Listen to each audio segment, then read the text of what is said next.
Hi guys, welcome to day 4. I hope you guys are doing well. I know that this is just so crazy, and I honestly really hate it because I like seeing people in real life and I like being around people. And so I hope that you're finding a way to virtually connect with people, maybe spending more time with family, trying to get outside. Yesterday was really nice. Today looks a little more rainy.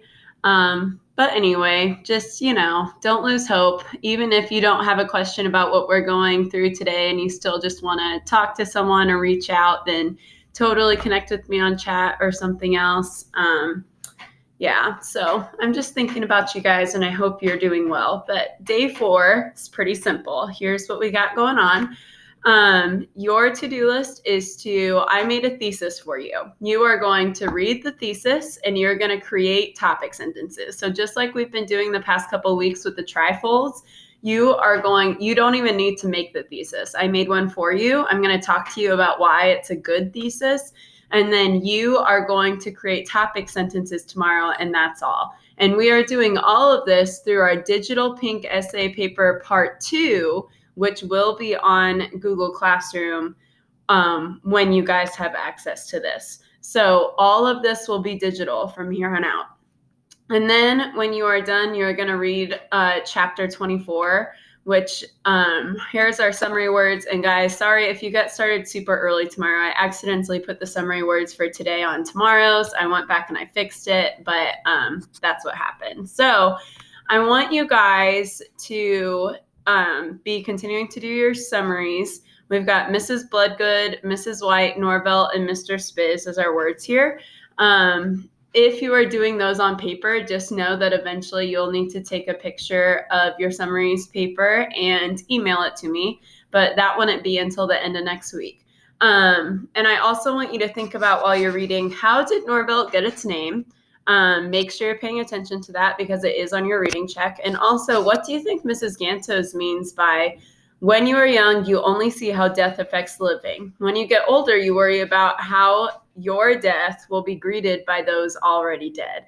I just think that's an interesting thought, something to think about. So that's our reading for today. You guys are going to take this reading check. Guys, I saw that you were taking the reading check more than once. I'm always taking your first grade. This one is actually set to where you can only take it once.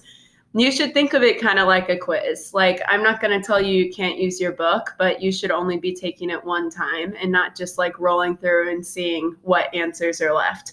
The question should be easy if you read. So make sure that you're reading. You can only take it once, but make sure you do that. And then at the end of today, you will be taking your figurative language quiz, which is also a Google form. This will make it so that your screen is locked and you need to stay on that screen until you are all the way done with the quiz. So just be aware of that. Hopefully you did the vocabulary lessons yesterday and they weren't too bad. I think that's good practice and I think they had good questions and I like how it showed you why it was that figurative language. So hopefully that's helpful to you when you are doing this today. But yeah, do your best, really take your time. And guys, one thing I want to say about the figurative language is that some of them, in an example, maybe it is an illusion, but they were yeah, it's like Michael Jordan. That doesn't make it a simile. It's still an illusion. Just make sure that you are choosing the figurative language that it is the most. Some of them might feel like they have more than one figurative language that could be associated with it, but you need to make sure that you are choosing the best answer, okay? And, just do your best. It's all figurative language that I pulled from the past 3 chapters of Denon and Norvell. So real quick, this is what you are doing right now when you stop watching the video. This is the document that you guys have. Put myself up here. This is our prompts, just to review. Analyze how the interactions of individuals, events, or ideas in Jack's life were influenced by historical references to support the theme of coming to age. We rephrased that all together. We talked about how coming of age just means growing up or maturing. So this is the thesis that I came up with for us to work off of when we are finishing these paragraphs over the course of the next week for our quiz grade.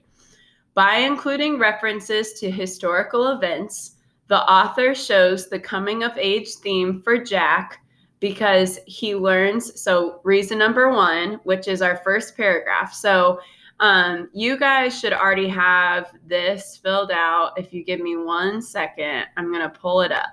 E-learning. I have my drive really organized here.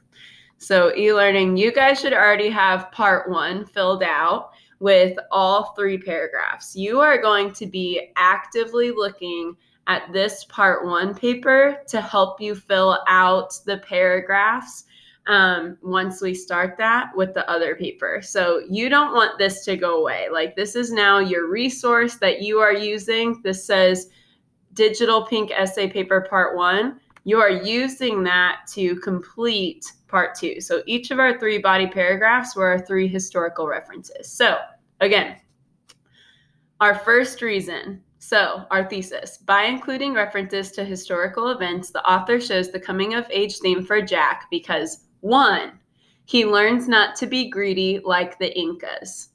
That's what our first paragraph's about. 2, he learns that grown-ups aren't perfect and make heartless choices like the government did during World War II. That's going to be our paragraph about the internment camps and the Japanese and how people can be heartless and bad things happen to good people and all that. And then 3, he learns that the written word is important and has power, like Anne Frank's words about the Holocaust. So that's our third paragraph. So just to review about topic sentences, and you can copy me. Hopefully you're still watching this video because this would be really helpful to you. But you always start a topic sentence with a transition. So for my first topic sentence, I might say, firstly, and then this is the part you guys always forget. I need to rephrase the prompt. So I'm going to say, the author shows Jack's coming of age because, and then I'm going to rephrase the reason or state the reason. I'm going to say, he learns not to be greedy like the conquistadors were when they conquered the Incas. And I'm actually going to go back and fix the thesis so that it doesn't say like the Incas, because the Incas weren't greedy, it was the conquistadors. So I'll fix that. But that's an example of a topic sentence. So I did that here where it said topic sentence for body paragraph 1. You guys need to do a topic sentence for body paragraph 2 right here. So look at my screen. So I did one for 1. You are doing one for 2, and you are also doing one for 3. And that's your whole job today. Okay? So please let me know if you have any questions about this as you go on, like the, let's say, conquistadors conquering the Incas for gold. There we go. Fixed it. So you should know how to do this. Let me know if you have any questions. Make sure you go back and do the checklist for today. Reading check, summary, this page with the topic sentences, and your figurative language quiz. I really miss you guys. Please just reach out just to say hi. Like, I'm just sitting here. I'm just waiting for human interaction. I hope you guys are doing well, and I will talk to you again soon. Trying to stop this video right now.